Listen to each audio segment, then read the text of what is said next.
Hello' ধন্যবাদ, welcome back to my YouTube channel. তো আজি আকৌ আহিছোঁ আপোনালোকৰ মাজত নতুন এটা ভিডিঅ' লৈ। তো আজি আমি আলোচনা কৰিম SSC GDৰ ওপৰত। তো ইতিমধ্যে সকলোৱে গম পাইছে যে যোৱাকালি এখন SSC GDৰ ফিজিকেলৰ ওপৰত নটিচ ভাইৰেল হৈছে।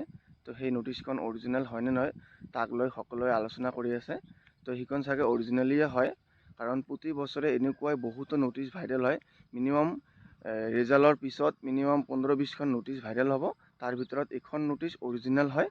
তো কোনখন নটিচ অৰিজিনেল হয় সেইটো কোনেও 100% চিয়'ৰ দি ক'ব নোৱাৰে, কিন্তু যোৱাকালি যিখন নটিচ আহিলে সেই নটিচখন চাগে 100% অৰিজিনেলি হোৱা লাগে, কাৰণ নটিচখনত কোনো ভুল নাই আৰু যিখিনি তথ্য দিছিল একদম 100% অৰিজিনেল তথ্য হয়। আৰু ফিজিকেলৰ যিখিনি সময় দিয়া হৈছিল সেইখিনি একদম সঠিক মনে হৈ আছে। তো যদি সেই নটিচখন অৰিজিনেল হয় 2-3 দিনৰ ভিতৰত আমি অফিচিয়েল ৱেবছাইটত চাবলৈ পাম CRPFৰ। তো 2-3 দিন আমাৰ ৱেইট কৰিবই লাগিব নটিচখন চাবলৈ হ'লে। তো এতিয়া কথা হ'ল নটিচখনত কি আছে, কি ধৰণৰ নটিচ, সেই সকলোখিনি কথাৰ ওপৰত আলোচনা কৰিম। তো নটিচখনৰ ফাৰ্ষ্টতে দিয়া আছে যে আমাৰ কোন কোন চেণ্টাৰত ফিজিকেল হ'ব, সেই সকলোখিনি তথ্য দিয়া আছে। তো সেইখিনি আমাৰ ইম্পৰ্টেণ্ট নহয়, য'তেই নহওক কিয় আমি দিবলৈ যাম। এতিয়া কথা হ'ল মেইন কুৱেশ্যন যে আমাৰ ফিজিকেলৰ লগত মেডিকেল হ'ব নেকি। তো যোৱাকালি মই অংকিত ছাৰৰ ভিডিঅ' চালোঁ আৰু SSC মেকাৰ এনেকুৱা বহুত ডাঙৰ ডাঙৰ ইউটিউবাৰৰ ভিডিঅ' চালোঁ। সকলোৱে কৈ আছে যে বেলেগকৈ হ'ব, কিন্তু একেলগে হ'ব পাৰে, যে আজি ফিজিকেল হ'ল আৰু কালি মেডিকেল হ'ব পাৰে। তাত নটিচখন লিখা আছে যে ছেপাৰেটলি। তো ছেপাৰেটলি কথাটো কি বুজাইছে নটিচখনত সেইটো কোনে 100% চিয়'ৰ দি ক'ব নোৱাৰে, কিন্তু মই এটা পইণ্টৰ ওপৰত 100% মই নিজে চিয়'ৰ হৈছোঁ যে ফিজিকেলৰ লগত মেডিকেল আৰু ডকুমেণ্ট ভেৰিফিকেশ্যন নহয়। এইটো মোৰ কাৰণে মই 100% চিয়'ৰ। কিহৰ কাৰণে কৈছোঁ সেইটো মই এটা কাৰণ চাই কেনে কৈছোঁ, কাৰণ যোৱাবাৰ যেতিয়া মেডিকেলৰ লগত ফিজিকেলৰ লগত মেডিকেল হৈছিল, যেতিয়া ৰিজাল্ট দিছিল তেতিয়াই নটিচত লিখাই আছিল যে PET PST and DME DV RME, সেইটো এটা পইণ্ট আছে। এইবাৰ দিয়া নাই, সেইটো বাদ দিয়া। মেইন পইণ্টটো আছিল যোৱাবাৰ 45 দিন সময় লৈছিল। 23 আগষ্ট তাৰিখে আমাৰ ফিজিকেল শুৰু হৈছিল।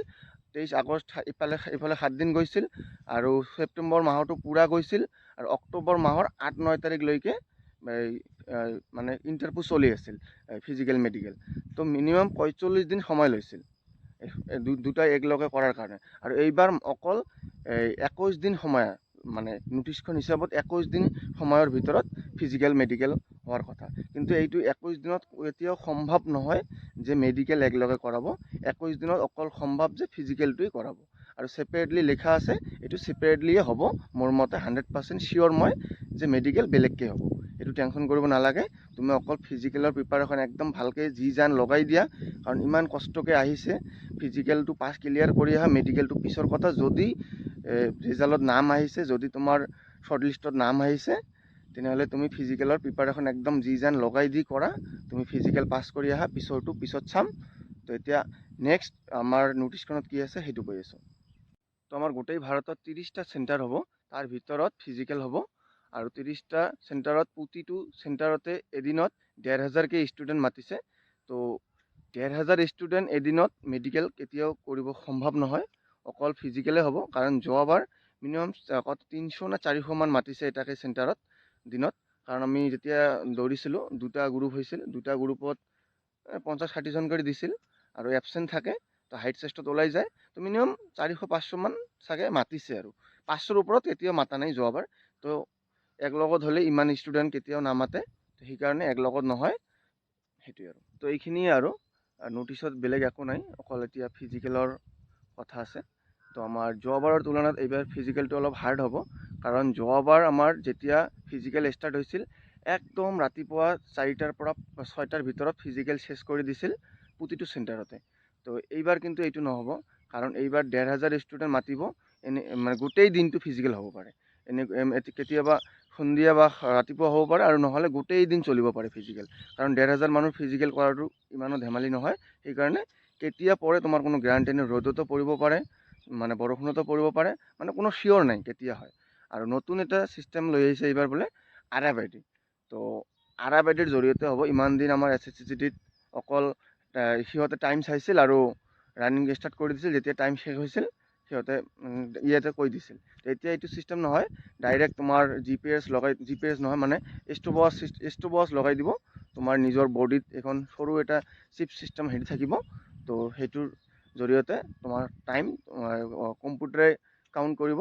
তেতিয়া কথা হ'ল আমাৰ অসমৰ কাৰণে এইটো কোনো বেলেগ কথা নহয়, কাৰণ যিসকলে অসম পুলিচ দি পাইছে তেওঁলোকৰ কাৰণে একদম এইটো নৰ্মাল বস্তু, সেইটো তোমাৰ কোনো অসুবিধা নকৰে।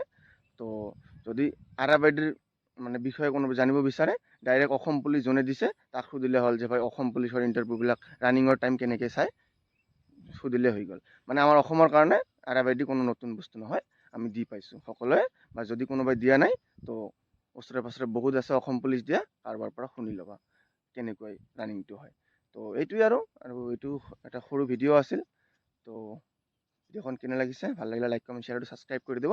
তো আজিৰ কাৰণে বাই বাই।